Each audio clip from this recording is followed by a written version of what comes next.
Hey everyone, it's Ed, your faceless YouTuber. Welcome back to another episode of our Cactus and Succulent Care series. Today, we're going beneath the surface, literally.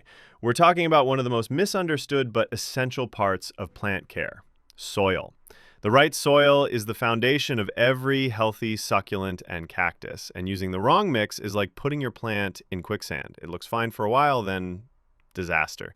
So in this episode, I'm going to break down what makes a good succulent soil mix, what to avoid, my personal recipe, and store-bought options for USA plant parents.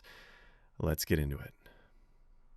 Why regular potting soil doesn't work. Succulents and cacti are desert plants. Their roots are adapted to dry, sandy, gritty environments. Put them in regular potting soil, the kind made for flowers or vegetables, and it holds too much moisture. That means slower drainage, trapped water, root rot, and eventually a sad, mushy plant. If you've ever had a cactus that rotted even though you barely watered it, the soil might be to blame. What makes a perfect cactus and succulent mix? The ideal soil mix has three main features: fast draining, well aerated, low in organic matter. It needs to dry out quickly between waterings and allow the roots to breathe. You want it to feel gritty in your hand, not like a dense mud cake. My personal DIY mix. Here's my simple DIY mix. Nothing fancy, just what's worked for me over the years. For indoor pots, I use 2 parts regular garden soil and 3 parts pumice. It drains fast, feels gritty, and my succulents love it. For outdoor setups, especially where there's more chance of rain or humidity, I go even grittier. 2 parts regular garden soil and 4 parts pumice. Both mixes have worked really well for me and helped prevent rot while keeping the roots healthy and breathing. If you're just starting out and want something easy and effective, this is a great place to begin. Ingredient tips for USA growers.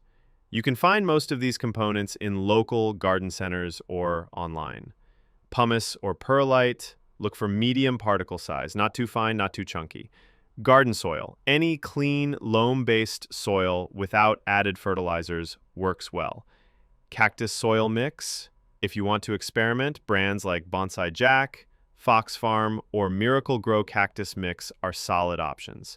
Optional, add lava rock, coarse sand, or even horticultural charcoal if you want to customize further. How to test your mix. Here's a quick test. Water your plant and time how long it takes to drain. If the soil stays wet for more than 2 days, it's too heavy. You want your mix to dry out in 1 to 2 days max. Also, squeeze a handful. If it clumps and stays that way, it's too dense. Your mix should crumble easily and feel airy between your fingers. Story time. Years ago, I bought a beautiful Graptopetalum. I repotted it in a cute ceramic pot with no drainage and used regular potting soil. Within a week, the leaves turned black and mushy. I pulled it out, and it had no roots left. Lesson learned. I took the healthy parts, repotted them in gritty soil, and they bounced back fast. That moment taught me that soil isn't just dirt, it's life support. Mini challenge. Pick one plant in your collection and check the soil. Does it feel heavy? Does it hold moisture too long? Try repotting just one plant in a gritty mix and see how it changes.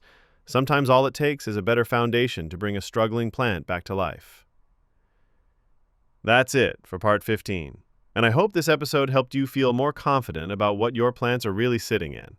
In part 16, we'll be talking about light, how much your succulents actually need, and how to fix stretched, leggy growth.